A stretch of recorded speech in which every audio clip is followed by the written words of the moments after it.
Sarangi Panjeten. Kenapa kalau ngelihat inget momen si Min Gyu itu selalu mengakak ya? Lucu banget loh. Banget sumpah. Editornya lebih kampret loh. Editornya ngeditnya ada kayak apa sih namanya tuh? Detektor, nah apalah itu. Dibikin ngepick anjir suaranya. Sarangi Panjeten Dibuat merah. dibuat merah. Oke lah, Boys Planet sudah masuk ke episode 7 nih. Gimana sayang menurut kamu? Lebih ke sedang membangun pertahanan diri agar nggak kemakan sama file editingnya Mnet ya. Dan juga hari ini tadi pas bertepatan untungnya pas aku soal Jumat tadi ada live elimination lagi dan satu lagi yang diumumin abis itu sisanya tetap nunggu minggu depan kayak. Tapi kalian semua pada nonton kan? Yang nonton mas gua lu masih pada ketipu. Ngapain lu mau-mauan nonton live itu? Udah tahu cuma satu doang katanya J doang yang diumumin katanya. J peringkatnya turun ke 12. Ya? Dari 9 kalau nggak salah terakhirnya. J turun, kamu perasaannya gimana? Agak kesel sih, karena udah ekspektasi kayak gitu.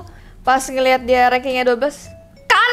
Nah kan, gitu reaksi kan? dia. Apa gue bilang? Kayaknya nasibnya udah sama Kim Samuel dah. Bisa jadi, tapi jangan dong. Kalau bisa jangan ya. Kita berurutan aja kali ya. Iya. Yang kita ingat ya. Kan tadi yang paling pertama belum.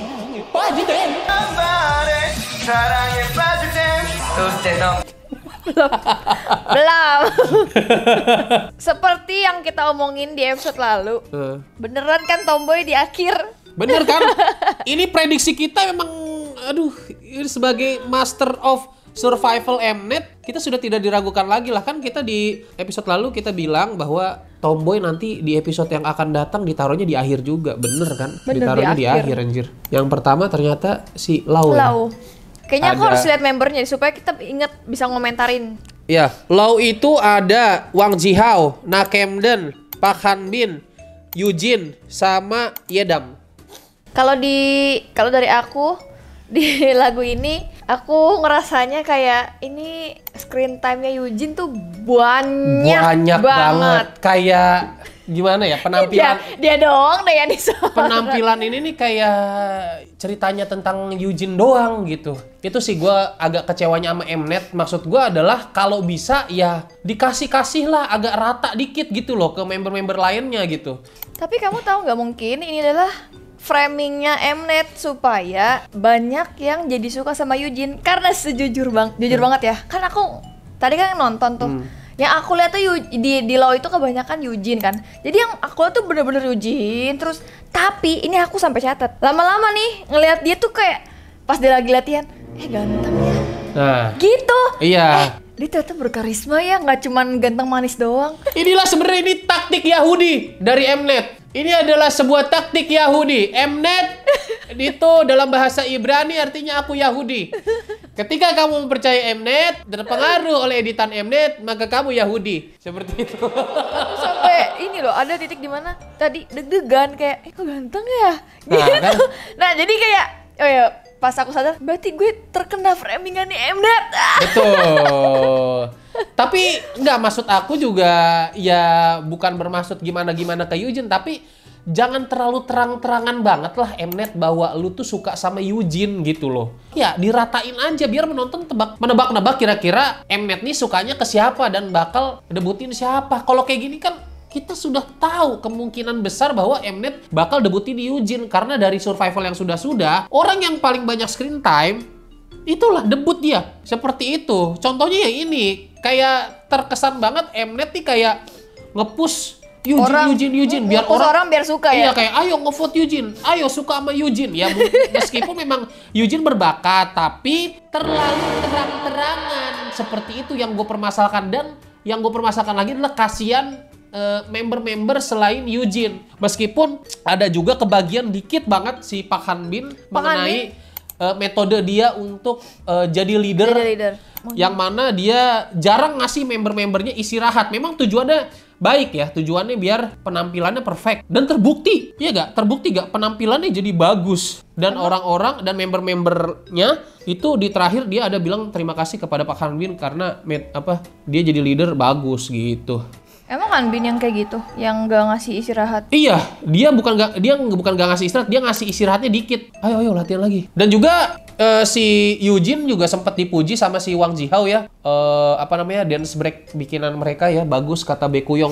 Si Eugene sempat takut sama Baekhyun, sama pelatih Baekhyun. Sampai stres. Iya katanya, gue terakhir dikritik terus gitu, gue takut. Ternyata pas dia nunjukin hasil latihannya malah dipuji. Disitulah dia merasa ternyata pelatih Baekhyun tidak buruk-buruk amat gitu. Kamu ada yang mau dibahas lagi gak dari Lau? Ekspresinya si Jihao. Jihao bagus ya? Mantep banget sih. Bagus banget ya? Iya. Sama bagiannya Nakemden. Oke banget loh dia nge-rap. Nakemden bagus memang. Oke banget dia nge-rap sumpah. Dari zamannya dia duet sama Jay di Star Mission itu emang udah bagus sebenarnya Camden. Cuma agak ketutupan aja sama Jay waktu di Star Mission yang awal-awal itu. Oh, sama si Eugene ending fairy-nya dia pakai ending fairy-nya si Hanbin. Oh iya, ending fairy-nya Eugene dia pakai ending fairy-nya si Hanbin. Terus si Hanbin sampai notice gitu kan kayak buya gitu. Lucu banget sumpah. Iya. Yedam juga sebenarnya mantap banget, cuma sayang banget kayak mungkin Yedam bukan seleranya netizen kayaknya ya. Karena walaupun dia bagus ternyata vote-nya paling rendah dia si Yedam. Ya mau gimana namanya juga survival ya, tergantung favoritism kalau iya, survival betul. Jadi ya siapa favorit siapa ya udah, dia nggak jarang nengok ke peserta lain gitu ya. Itulah yang terjadi di Yedam, kasihan gitu walaupun dia berbakat banget bagus sih. banget ngedance-nya. Tapi ya ngedance-nya sih poin banget ya. Iya, tapi ya yang suka sama dia nggak sebanyak sama yang suka sama member yang lain betul. gitu. Tapi yang juara peringkat 1 vote paling tinggi kan Hanbin.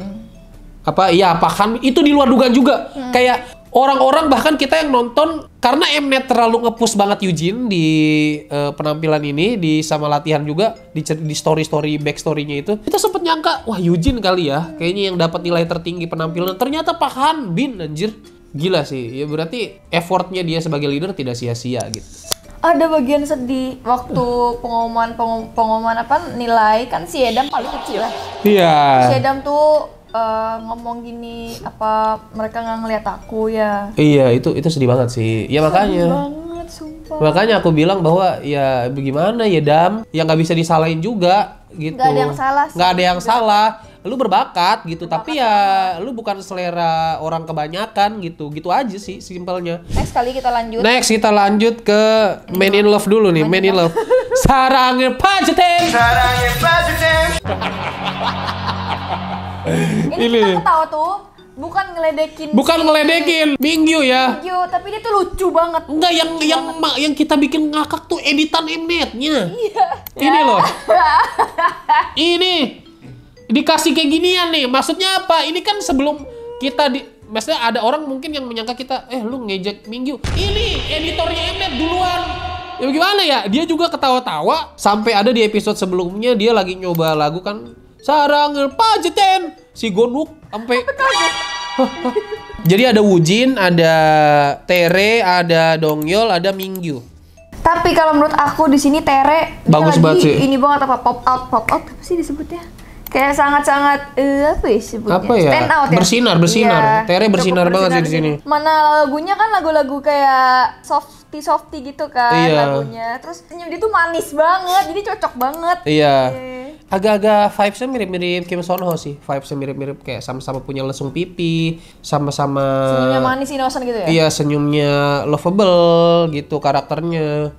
Sebenarnya sih mereka nggak problematik ya grupnya. Ketika dikasih feedback, dikasih tahu, lu kalau si siapa Dongyol kalau nggak salah atau Ster ya kayak nyanyinya jangan terlalu kayak balad gitu, dikontrol segala macam. Terus kayak si Mingyu dibilang suara keras tuh bukan berat, nada tinggi tuh nggak harus suaranya dikerasin, pokoknya dikontrol segala macam gitu doang. Iya, volumenya dikecilin. Mereka nggak ada masalah sih sama feedback buat rapnya doang. Si Wujin sih yang masih emang agak kurang, dia sampai dibilang sama si Bobby harus banyak latihan kayak gitu ya. Dongyol sih ya bagus-bagus aja.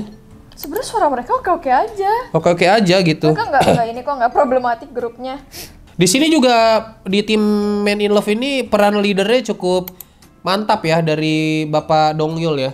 Dia ngajarin Wujin dengan sabar, dan tidak menyerah pokoknya ngajarin si Woojin, dan hasilnya memang cukup ada kemajuan ya. Entah kenapa gue di sini jadi karena framingnya Mnet juga gue jadi menaruh respect gue setinggi-tingginya untuk Tere ya, karena gue memang udah dari kemarin-kemarin gue tahu Tere tapi ya udah sekedar tahu aja, tapi di sini tuh gue jadi makin kayak Mnet tuh dengan editannya, memainkan editan demi editan, frame per frame, membuat kita kayak semakin mengenal Tere gitu. Dengan karakternya yang ternyata cukup lovable ya. Dan gue sempat bilang sama Vidya bahwa Tere ini bisa jadi didebutin sama Mnet. Karena karakter-karakter suaranya ini mengingatkan kalau di One ini kayak Kim Jae-hwan sih kalau aku. Warna-warna suaranya kayak balat-balat gitu gak sih? Tadi kan gue bilang gue ikut ke bawah menjadi respect setinggi-tingginya sama Kim Tere, dan dia high note-nya itu membekas banget di otak gue. Kalau menurut kamu suaranya gimana sih Tere?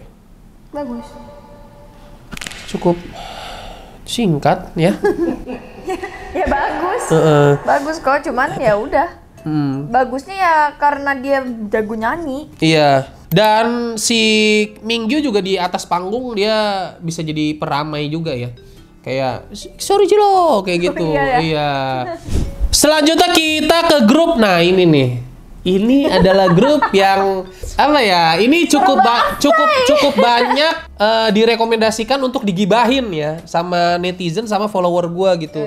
Ini grup Rush Hour. Nah, ini seru banget sih asli. Seru banget sih. Pertikaian, evil editing, wah. Majin Xiang kan di episode yang lalu dia sempat kena evil editing yang dia ngedance sendiri kan.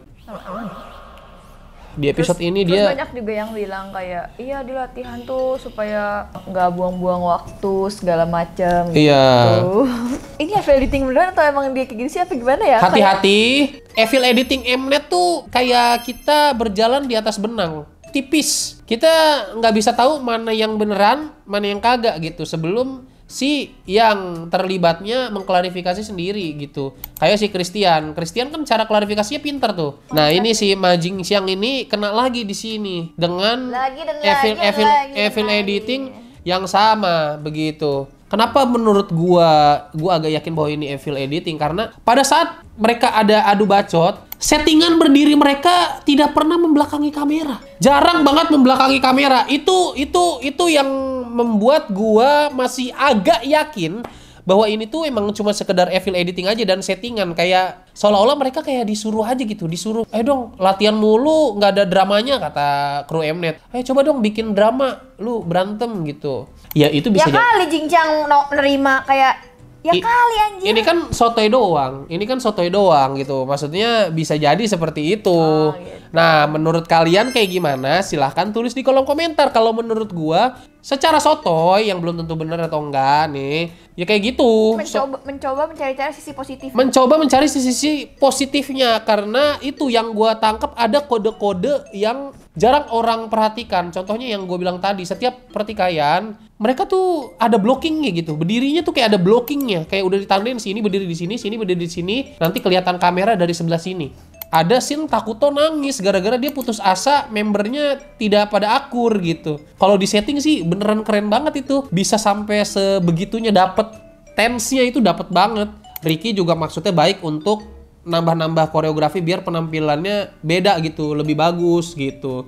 Tapi Majin Xiang nggak terima kayak ayo kita Shigani Obsoso, kayak kita udah nggak ada waktu lagi. Padahal kata Ricky enggak kok, kita masih punya banyak waktu. Dari apa yang dikasih lihat Mnet nih ya, tadi aku tuh honest opinion aku ketika pas kamu aku nonton ini, iya, perasaan kamu gimana? Aku ngeliat kayak kok si Jin Xiang gini banget sih. Karena gini, mereka kan di satu tim, ya kan? Satu tim nih, lu nggak punya pilihan lain selain bekerja sama. Nah, di sini tuh banyak banget Jin Xiangnya latihan sendiri. Pas ada Ricky ngajak ngobrol sama timnya, dia pakai headset, dia tetap dance. Iya, sampai pakai headset. Gini. Tensnya mulai naik, baru si Songmin leadernya datang kan kayak kita lerai dulu nih, gini gitu. Akhirnya si Jin Xiang coba copot dulu gitu. Nah, di situ menurut aku harusnya si Jin Xiang bisa lebih komunikatif. Karena ini kan tim ya. Mau gimana pun ini tim. Lu nggak suka sama tim lu, ini tim gitu. Harus ada komunikasinya. Atau seenggaknya bilang bentar ya, gue mau ini dulu. Gue mau gini dulu ya. Gue mau kayak gini gitu. Dia tuh ngerasa dia diburu-buru sama sesuatu. Dia tuh takut banget sama waktu, ngerti gak sih? Jadi yang dia mau lakukan adalah latihan terus karena dia ngerasa kan banyak yang nggak bisa. Daripada gue nungguin yang lain lalu gue terhenti, mending gue juga belajar gitu. Mungkin supaya pas latihan dianya juga udah bisa. Mungkin di framingnya ada sifat ambisnya gitu ya. Ini katanya emang ambis banget sih. Dan itu sangat peduli sama waktunya dia. Sampai dimana saat waktu si Takuto tiba-tiba nangis, dia tuh frustasi, ngerti gak sih? Karena dia bilang dia takut. Dia tuh takut banget sama Jingxiang, dia takut banget sama Ricky. Apalagi mereka berdua tuh tense-nya tuh, gak enak banget itu suasananya. Jadi dia bingung, dia frustasi. Gue gak bisa apa-apa, tapi gue juga gak bisa latihan. Betul. Gitu, jadi frustasi makanya dia nangis. Pas nangis tuh pecah kan suasana. Tapi si Jingxiang tuh, yang aku rasain ya, gak ada simpatinya. Gak ada simpatinya dalam hal apa? Pas si Takuto nangis, si Ricky dan yang lain-lain berusaha kayak, oh iya gue kelepasan, gue keemosian. Terus kata Songmin, yaudah kita ngomongin baik-baik atau kayak kita ambil waktu sebentar kita omongin ini. Si Jingxiang dengan masih ngototnya dia bilang, nggak, kita nggak ada waktu. Gue nggak ada waktu, gue harus latihan. Gue tahu. Terus dia bilang gini ke Songmin, lu nggak perlu jelasin, gue nggak butuh penjelasan lu. Kita tuh nggak ada waktu, kita harus latihan. Semua langsung hening. Ricky pun bening, semua hening kayak nggak. Ricky pun bening. Ricky emang bening. Maksudnya Ricky pun hening sama Takuto semua yang pokoknya hening. Ngeliatin Jingxiang kayak nggak percaya gitu kalau dia tuh ngomong kayak gitu. Tapi Jingxiang tuh mukanya bener-bener kayak, mukanya tuh kayak ketakutan. Dan aku tuh bingung, dia takut karena apa? Iya, makanya disitulah kayak si Jingxiang nih, lu keburu-buru apa gitu loh. Padahal waktunya di situ yang dia, itu masih 6 hari atau 5 hari lagi kan. Terusannya gitu, ngerti tanpa gak? ada merasa nggak enak leadernya ninggalin tim gitu ya. Bahkan nggak ada disamperin juga sama sekali. Nah, tapi dari dia waktu setelah si Songmin keluar, dia kan ada bilang makasih atau maaf, aku lupa itu. Dari situ aku ngeliat kayak, tujuan lu apa sih? Iya. Gitu loh. Sampai ketika lu dikasih, ya udahlah lu latihan sono, sampai kayak, ya makasih atau maaf gitu. Kayak dalam hati aku tuh aku ngerasa sedih, kasihan, sama bertanya-tanya kenapa Jingxiang, lu udah kejar apa yang lagi lu rasain sampai lu tuh ngerasa lu tuh nggak punya waktu di sini gitu. Iya, itulah. Dan aku applause banget buat Songmin. Dia tuh nggak meledak-ledak gitu ya. Nggak meledak-meledak. Abis dia mental breakdown, dia lagi yang datengin anak-anak buat nyuruh baikan. Iya, dia nggak capek gitu. Kan kalau biasanya kalau dia mental breakdown, anak-anak yang ngerasa bersalah nyamperin dia, minta maaf. Iya. Dia mental breakdown sendiri, lalu dia nyamperin lagi. Betul. Buat nyelesain masalahnya. Besokannya pun belum selesai itu masalah. Iya, betul. Sampai ada scene di mana diliatin si Ricky sama si Ma Jingxiang satu ruangan apa sekamar ya dia. Diem-dieman anjir. Nggak enak banget anjir. Bahkan sampai rehearsal vibes-nya pun masih kelihatan bahwa juri-jurinya bilang mereka nggak asik, nggak seru. Dibanding-bandingin loh. Iya, dibanding-bandingin kan yang sama Rush Hour yang versi Jay sama Nakemden, iya. Dia bilang, Jay itu sama Nakemden berdua doang loh. Iya. Gitu. Kalian berlima harusnya lebih seru gitu. Betul, kan, tapi kok nggak seru ya gitu. Iya, itu langsung kayak deg banget sih. Iya. Tapi bersyukur mereka berhasil mengatasi masalah tim sehingga jadinya bisa seru lagi. Dan penampilannya menurut aku cukup. Dimana momen yang paling aku kaget adalah melihat Takuto si bocil kematian itu salto anjir. Iya. Salto ke belakang. Kaget banget anjir kok. Ini bocil bisa salto gitu. Tiba-tiba out of nowhere salto. Keren sih. Tapi sama aku bingung tau kayak ini dari mana FV editingnya ya? Nah, itulah Mnet. Gitu. Sampai bertanya-tanya, ini FV editing apa benar kayak gini sih sifatnya? Sampai kayak gitu. Nah, sekarang netizen silahkan tugas kalian mencari apakah ini FL editing atau bukan. Cari sendiri, abis itu kasih tahu kita, tulis di kolom komentar ya. Ini sama kejadiannya kayak Caibing. Dulu waktu Caibing di FL editing, aku kesel banget sama Caibing. Gara-gara FL editingannya. Tapi kalau Caibing dulu kejadiannya ternyata dia translatannya salah, anjir. Iya. Translatannya salah. Dia kan dulu belum lancar bahasa Korea, dia pakai bahasa Mandarin kan, bahasa Cina gitu. Jadi translatannya salah kalau dia dulu.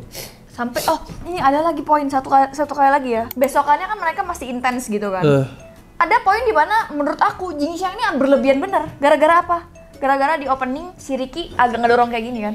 Dia nggak terima didorong. Dia nggak terima didorong. Kalau sedorong gue kencang-kencang. Astagfirullah.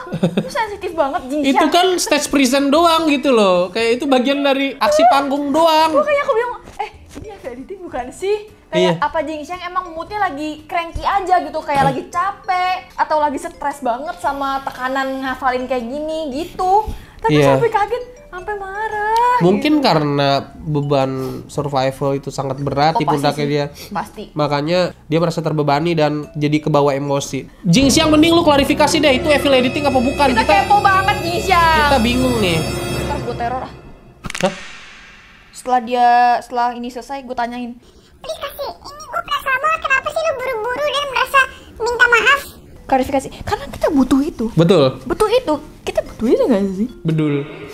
Selanjutnya kita beralih ke tim limosin. Ini dia. Ini dia salah satu favorit kita di episode 7. Apa yang kamu rasakan ketika kamu menonton tim limosin, terutama pada saat kamu muncul simpatinya untuk Park Ji-hoo? Pertama ya, konteks dulu ya. Aku kaget banget karena aku nggak tahu ada dia. Iya, di awalnya juga aku nggak tahu siapa ini Park Ji-hoo kan. Betul. Kayak nggak pernah lihat sebelumnya gitu. Betul. Jarang disorot. Betul. Kalau kamu nggak kasih tahu aku bilang gini, dia kan dapet All Star, tapi di episode 1 sama episode 2 di-cut. Aku kaget banget kayak dia All Star. Iya. Kok bisa? Gue nggak tahu gitu. Dia all rounder sih jatuhnya. Dia nge-rap ada bagian nyanyi. Iya, betul. Limosin. Betul. Banyak Banyak juga yang bilang dia all rounder. Bagus banget. Ini harus dibus. Iya bener. Bagus banget.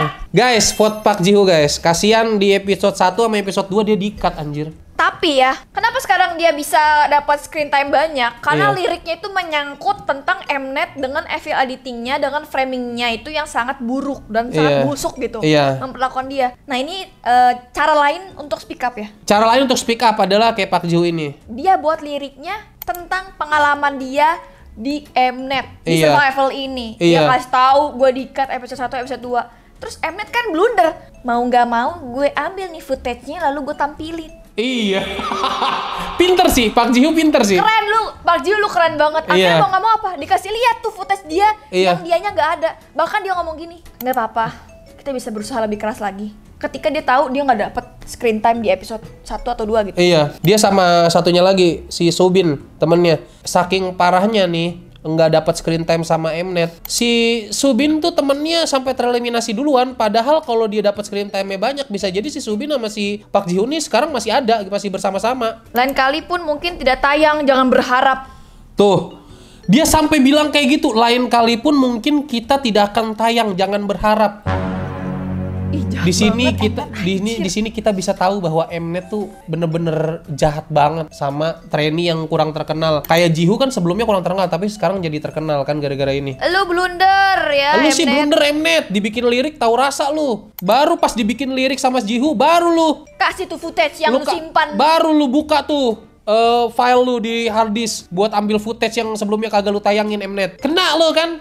Episode 1 dan 2 are all edited and that time is meaningless. Episode 1 dan 2 gue diedit dan itu semua jadi tidak berarti apa-apa. Nah, ini Christian sama Anthony, Anthony. wah di sini keren sih. di sini keren banget. Liriknya juga mereka meaningnya oke banget. Iya, dan juga si Christian liriknya yang anti tunggu aku, maksudnya Iya. anti fans tunggu aku itu ngena banget sih, kayak Pinter sih, pinter banget. ini cara juga si Christian untuk speak up. Vibe-nya. Tapi Christian semenjak kena evil editing jadi beda banget anjir vibes-nya. Jadi image-nya jadi beda banget. Dulu kan kayak dia nggak dapet posisi killing part aja, dia kayak tolong jangan ambil posisi killing part ini dariku. Dia dulu bilang kayak gitu. Tapi sekarang ditanya sama Master, kamu nggak apa-apa ngasih killing part kamu ke si itu? Oh nggak apa-apa.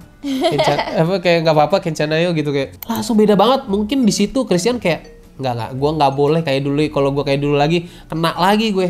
Di situ juga kita jadi sadar kayak harus ada yang dikorbankan karena 99 orang tuh banyak banget dan kita nggak mungkin bisa seleksi dari 99 orang itu yang terbaik tuh yang mana. Mau nggak mau Mnet tuh udah favoritism di awal Beberapa supaya trainee. nggak susah cari yang debut, iya nggak? Betul. Karena 99 orang itu kan orang-orang yang berbakat, punya basic buat Betul. debut, ya kan? Iya. Tapi tetap aja lu Mnet jahat banget anjir. Dan surprisingly mereka rankingnya gede ya.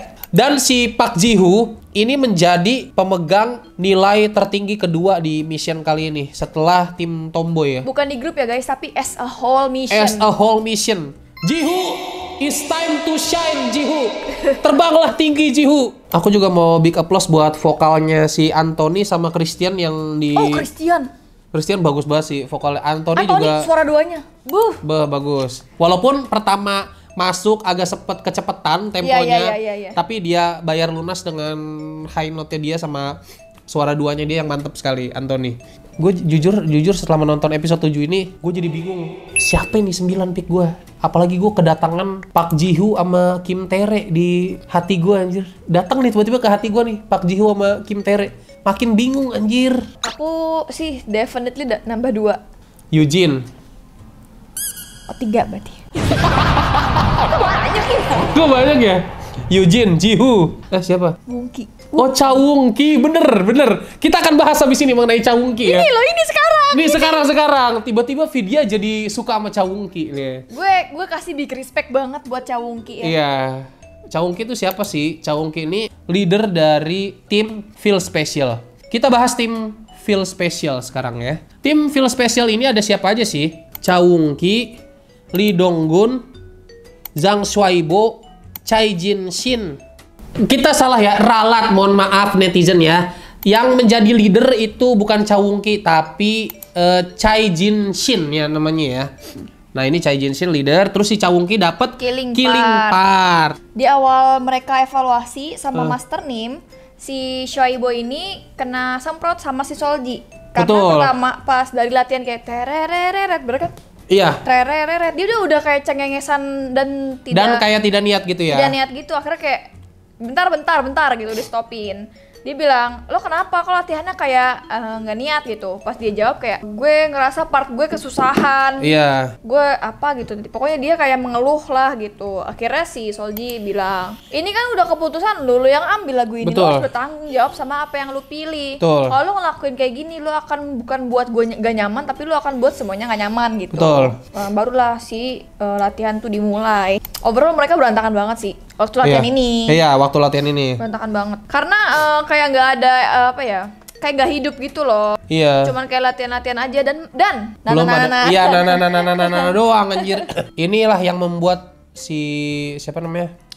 Solji berasa kayak anjir gua ngapain gitu loh. Terus dikomentarin, ini nge-cover doang dance-nya. Sama Iya. banget loh, gak ada yang diubah. Nah, iya betul. Terus datanglah mereka kayak curhat gitu, bilang kita tuh di sini nggak, di grup kita tuh ternyata gak ada yang bisa buat koreo. Iya. Itu kayaknya Wongki dia yang ngomong. Si Wongki itu yang ngomong kalau di kita tuh nggak ada yang bisa buat koreo. Makanya itu jadi krisisnya mereka. Koreksi kalau salah ya guys ya. Terus si Wongki ini dia tuh paling encourage grupnya. Betul. Emang gak ada waktu, tapi ayo kita bisa kok latihan ini, ntar gue yang buat deh koreonya. Dia tuh Iya. kayak bener-bener Pengen survive gitu betul, kayak dan ngejaga mood grupnya ya kan. betul, dan dia juga kayak nganggapnya ini bisa aja soalnya kita terakhir nih gitu. Iya betul, dia ngomong gitu. Iya. Nah tiba-tiba si Zhang Shuaibo ini bilang part dia bikin dia nggak pede dan bermasalah. Karena dia merasa part vokalnya ini dia nggak nyampe gitu ke nadanya. Akhirnya si Wongki lah yang ngambil part ref dari awal sampai akhir, itu panjang banget loh. Itu panjang banget. Si Wongki ya gimana yang dia kayak ya udahlah gitu ya. Enggak, awalnya tuh si anggota timnya ngasih solusi, coba lu coba dengan nada yang lebih rendah. Iya. Ketika kasih di nada rendah, dia tuh kayak, jadi di gambarnya tuh dia mencoba tapi dia nggak bisa, malah fales. Akhirnya timnya yang ngebenerin kayak nadanya bener gimana. Tapi yang kelihatan nih yang ditampilin di depan kita, yang aku tangkap adalah dia tuh kayak berusaha. Ketika dia bilang pengen menyerahkan part ini ke orang lain, dia pengennya menyerahkan part itu ke orang lain. Jadi dia nggak mau berusaha untuk memperbaiki itu dulu gitu. Iya. Yang aku lihat, jadi dia lebih kelihatan kayak nggak mau berusaha lebih. Dia berusaha tapi dia nggak Put effort lebih iya, gitu loh. gitu. Jadi dia ya emang pengennya diganti aja partnya, nggak mau yang itu lagi karena dia nggak stand out di situ gitu guys. Iya. Endingnya si Wongki yang ambil semua part refnya itu sampai juri si Master Nimnya notice. Betul. Kayak, hah? Wongki lu ngambil semuanya part remnya? Iya. Jadi setelah mereka rehearsal, kan si Wongki ini udah bantu buat dia tuh kan inisiatif untuk ngasih koreo tambahan atau ganti-ganti koreo supaya nggak terlalu mirip kan sama koreonya. Iya. Tapi emang dapat komentarnya tuh kurang baik dari Master Nim. Pas turun tangga, si Wongki tuh sendirian. Terus Zhang Shuaibo sama temennya anggotanya yang lain Chai tuh, Jin-shin, sama satu lagi Donggun. Nah si Xiaobo ngomong kayak gini, gawat nih gitu, nggak ada yang bisa diubah gitu kan. Pokoknya kayak kita nggak dapet komentar bagus. Terus dia nyinyir. Lagian sih dia nggak nyebut nama, tapi dia bilang gini, lagian kita nggak dikasih tahu arti isi dari koreonya itu kayak gimana. Penjiwaannya kurang kali ya di atas panggung. Jadi penjiwaannya kurang. Terus dia bilang gini, kita nggak dikasih tahu isi dari koreonya. Terus juga nggak ada tuh minta persetujuan kita. Terus kita juga kan belum nggak setuju, kita tidak menyetujuinya begitu. Iya, kita juga nggak ada disuruh apa kayak vote apa segala macam. Itulah intinya gitu. So aku di situ kaget banget kayak kalau bukan affiliate editing lu ngomong kayak gitu gue aja kesel. affiliate editing atau enggak gue kesel bener. Lu ngomong kayak gitu itu kayak lu tega banget sih, princess lu gitu. Kayak ya Allah Wongki ini ngorbanin banyak hal untuk ngebantu grup kalian loh. Gitu, untuk survive. Masa lu bisa-bisanya sih ngomong kayak gitu? Emang gak kedengeran sih sama si siapa namanya Wongki-nya. Namun lu kan ada di acara survival. Dan dia di sini menggunjingnya pakai bahasa Mandarin. Karena kan dia ngobrol sama si ini doang. Cai Jinshin iya. Terus ada juga di Twitter yang ngomong gini. Ya mungkin dia ngomong kayak gitu ya karena si Jinshin ini bestie-nya dia. Biasanya kan kita kalau sama bestie pasti kita ngegibahin. Karena kita nyaman, jadi kita bisa gibah apapun. Bisa, tapi kan nggak perlu pas lagi pakai mic anjir. Iya, lu kan lagi pakai mic. Masih ada di venue, masih dua-duanya pakai clip on. Lu berharap apa? Enggak lah, pasti ini nggak dimasukin, nggak mungkin lah. Ini gak materinya mungkin. bagus buat Ini adalah makanan enak buat Mnet. Salah banget sama Soebo sama Cai Jinshin. Lu ngomong kayak gitu pas pakai clip on, lu kira Mnet nggak bakal meneliti itu, nggak bakal lu kira Mnet bakal melewatkan itu kayak menganggap itu tidak penting? Tidak. Sekecil apapun momen itu sama Mnet bakal dicari. Betul. Yang mana nih yang bisa dijadiin drama, yang mana bisa jadi makanan. Makanya lu harus hati-hati. Kena kan lu, Soebo. Lagi di kamar pun tetap nggak bisa lu gibah. Kan di kamar tuh ada kamera Mnet yang mic-nya cukup sensitif. Wongki ini banyak banget keikutsertaannya di grup kalian gitu. Tapi gue nggak tahu ya ini evil editing apa bukan ya. Vidya juga jadi respect dan simpati banget sama Wongki gitu. Aku bahas lagi boleh nggak nih? Iya. Di Soebo. Jadi aku udah baca lagi barusan translatannya. Soebo tuh ngomong kayak gini. Tim kita tuh bener-bener dimarahin banget. Tapi gue rasa ini normal kita dimarahin. Gara-gara apa? Soalnya pas buat koreo kita nggak dijelasin tuh isinya apa, artinya apa gitu kan. Dan kita juga nggak pernah tuh nyetujuin sama koreo yang dibuat sama Wongki gitu. Tapi abis itu apa? Si Mnet ini Mnet tuh kayak lagi ngomong gini, kena lo. Mnet langsung ngomong, si main footage gue. Dikira lu ngeremehin stock footage gue lu, kata si Mnet gitu. Setelah itu juga langsung dikasih footage bahwa si Wongki ini ternyata ngejelasin arti dari koreonya itu, menceritakan tentang apa, suasananya kayak gimana ketika lagi ngedance koreo itu. Itu kan berarti blunder nih si Soebo nih. Tim ini juga saking pas rehearsalnya masih jelek, tim ini sampai dapat private langsung dari master nimnya. Biar ini tim ini nih makin mantep gitu pas tampil. Untungnya setelah dari master nim, tim ini bisa tampil dengan baik ya. Tapi terutama Cha Wongki. Betul.